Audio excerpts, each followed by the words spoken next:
Paano ko ba napapanatili na maganda ang kutis ng mukha ko at walang pimple marks? Sa 2 ingredients lang makakagawa ka na ng scrub para sa mukha nyo at talagang hindi kayo magsisisi dahil napakaganda nito. Tara at ituturo ko sa inyo. Pero bago ang lahat, magi-intro muna ako at eto na naman ang ina nyo. So hindi nga kayo nagkakamali na 2 ingredients lang makakagawa na tayo ng scrub para sa mukha natin at halos hindi ka gagastos dahil makikita mo lang talaga to sa kusina mo. So ayun na nga, imbis na blender sana ang gagamitin ko para mapabilis yung trabaho ko. Diyos ko, bumigay na rin ata at ayaw nung gumana. Kaya ito, ginamitan ko na lang ng grater. Actually, 2 kamatis nga lang tong gagamitin ko dito pero halos hindi ko rin naubos yung iba. Kakayurin mo nga lang yung kamatis at pagkatapos mo ngang makayod yung kamatis, ilalagyan mo lang ng asukal, ganun lang kadali. At syempre tatansyahin mo lang din yung magagamit mo dahil sayang naman kapag hindi mo nagamit lahat. Yung ibang nakikita ko, hinahati lang nila sa gitna yung kamatis tapos isasaw-saw lang nila sa asukal. Pero ako kasi feeling ko kasi hindi mo nakukuha yung pinakasustansya nung kamatis kapag hindi mo siya ginrater or hindi mo siya binlender. Pero syempre para sa akin lang yon, kanya-kanya naman tayo ng pananaw. Sa akin halos sa isang linggo mga 2 beses ko lang to ginagawa. Actually pagkatapos mo ang gawin to, yung pakiramdam mo sa mukha mo parang ang kinis-kinis kahit hindi naman. Charis. So nung nagawa ko na nga yung tomato scrub natin, syempre diniretso ko na agad siya sa Facebook ko. At nung mailagay ko na nga lahat, syempre medyo papatagalin ko lang ng mga ilang minuto. Pag ako naglalagay ng ganito, mga 15 minutes ko lang siya ibinababad sa buong mukha ko. At dahil pagkatapos mo ngang gawin to sa mukha mo, napakakinis ng mukha mo. Yung parang pati mga dead skin natatanggal nung pinakakamatis at asukal. Talaga namang for smooth, glowing skin ito. At nilalighten nito ang mga pimple marks na meron tayo sa pagmumukha natin. Kaya kung medyo namumroblema ka dahil marami kang pimple scar dyan sa mukha mo, itry mo to. Dahil sa murang halaga lang o hindi ka nga talaga bibili dahil makikita nga lang to sa kusina, ay sobrang effective pa talaga nito kahit ako ay magsasabi ng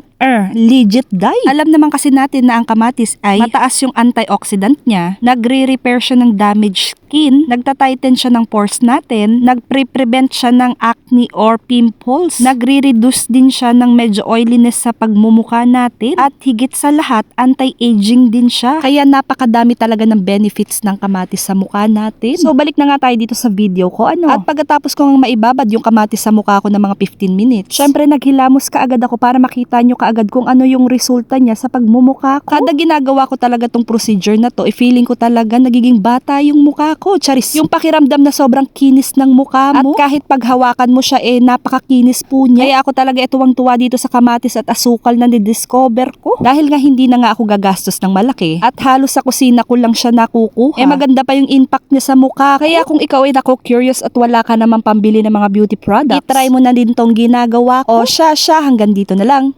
Yun lang. Salamat!